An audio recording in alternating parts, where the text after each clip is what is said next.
Shalom, salam sejahtera bagi kita semua. Perkenalkan, nama saya Andre Lesmana Napitu. Saya kuliah di Poltek Parmedan. Prodi yang saya ambil yaitu Manajemen Divisi Kamar. Di sini saya akan menerangkan tugas saya, yaitu tugas makalah kajian topik pandangan Alkitab tentang sikap hospitality, yaitu kajian topik bagian ketiga.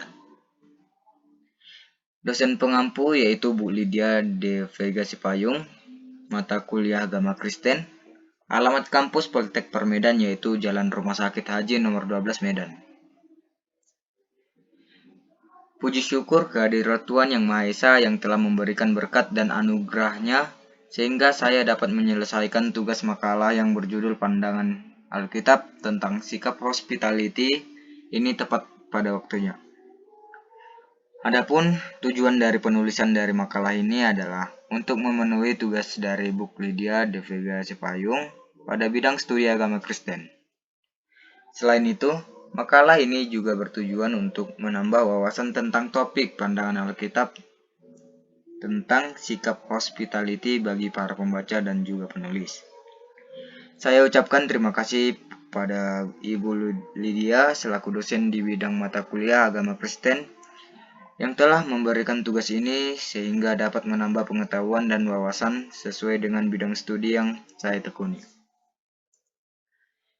Saya juga ucapkan terima kasih kepada pihak yang telah membagi sebagian pengetahuannya sehingga saya dapat menyelesaikan makalah ini. Saya menyadari makalah yang saya tulis ini jauh dari kata sempurna. Oleh karena itu, kritik dan saran yang membangun akan saya nantikan demi kesempurnaan makalah ini. Bab 1 yaitu pendahuluan. A. Latar belakang masalah-masalah. Yaitu setiap individu pasti memiliki pemahaman tentang Alkitab dalam kehidupannya masing-masing. Dengan adanya Alkitab, maka diharapkan untuk setiap orang untuk menjalankan pemahaman Alkitab tersebut, tanpa adanya alasan lain untuk menghindarinya. Yang B. Tujuan penulisan. Tujuannya adalah supaya setiap orang mengetahui tujuan dari Alkitab, agar wawasan pengetahuan setiap orang semakin meningkat akan hal pandangan Alkitab tentang sikap hospitality. Supaya setiap orang menyadari bahwa pentingnya Alkitab di kehidupan sehari-hari, terlebih dalam menghadapi orang-orang yang berada di sekitarnya. Agar setiap mahasiswa saling mengetahui pendalaman mahasiswa lain tentang agama. Agar pemahaman tentang Alkitab makin meningkat dan tumbuh di setiap mahasiswa dan orang lain.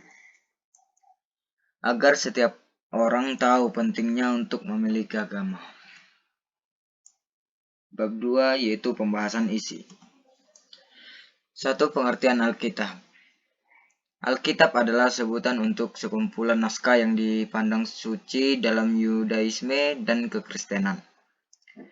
Kata Alkitab yang digunakan dalam bahasa Indonesia berasal dari bahasa Arab dan juga digunakan umat Muslim untuk menyebut Al-Quran.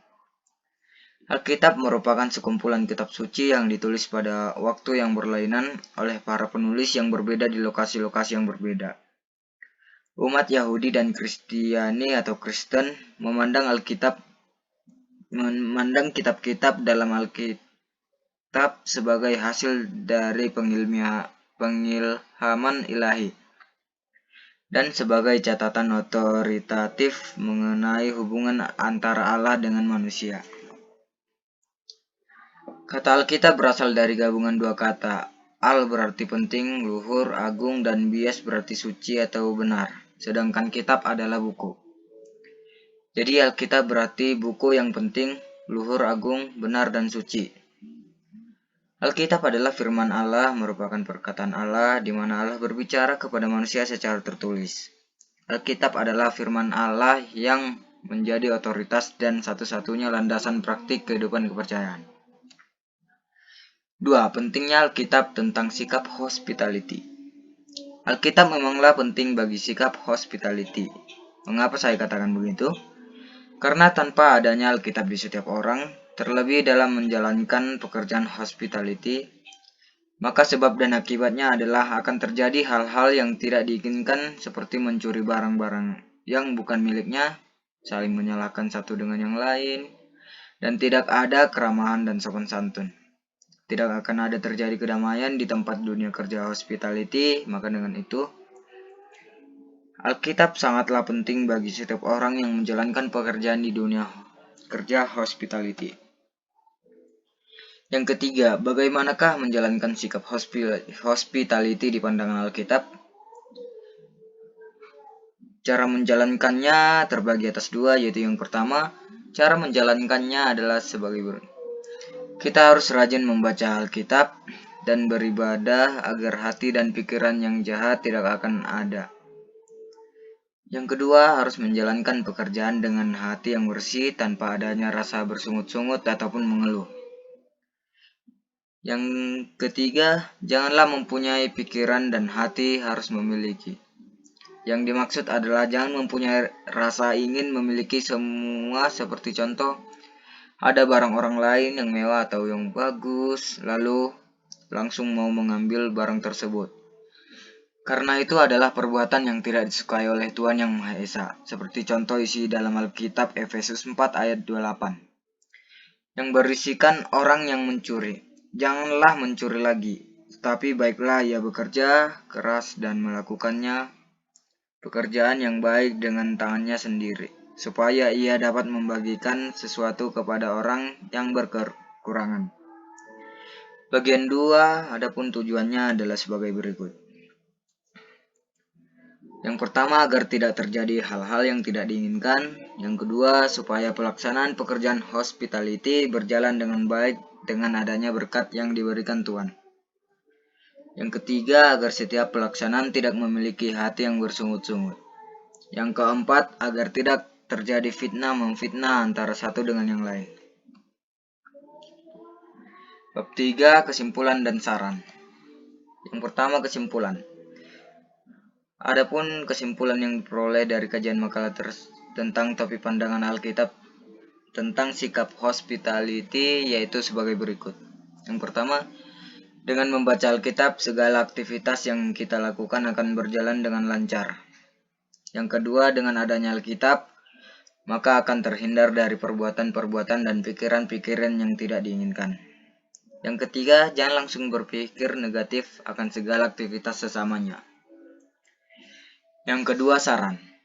Jadi yang saya sarankan dari kajian topik makalah pandangan Alkitab tentang sikap hospitality adalah jika ingin aktivitas dan pekerjaan, baik itu bekerja di hospitality, perbanyaklah membaca Alkitab, perbanyak berdoa, bersihkan pikiran dari hal-hal yang negatif, jauhi hal-hal yang tidak baik, yang tidak harus dilakukan. Dan pada intinya adalah jangan sampai iblis menguasai pikiran dan ragamu. Bab keempat, penutup. Demikianlah yang dapat saya sampaikan mengenai materi yang menjadi bahasan dalam makalah ini. Tentunya banyak kekurangan dan kelemahan karena terbatasnya pengetahuan, kurangnya rujukan atau referensi yang saya peroleh hubungannya dengan makalah ini. Saya berharap kepada para mahasiswa Poltek Permedan lainnya, terkhususnya mahasiswa MDK 1A yang budiman memberikan kritik, saran yang membangun kepada saya demi kesempurnaan makalah ini. Semoga makalah ini dapat bermanfaat bagi saya dan juga para pembaca, khususnya mahasiswa Poltek Permedan, yaitu Manajemen Divisi Kamar 1A. Sekian makalah yang saya tulis. Jika ada salah kata yang tidak berkenan, saya mohon maaf dan saya mengucapkan terima kasih. Diambil dari daftar pustaka yaitu www.media.com, Tuhan Yesus ORG, bocahkampus.com, ceritaanggara blogspot.com, mamikos.com, www.media.net. Sekian saya ucapkan terima kasih. Shalom.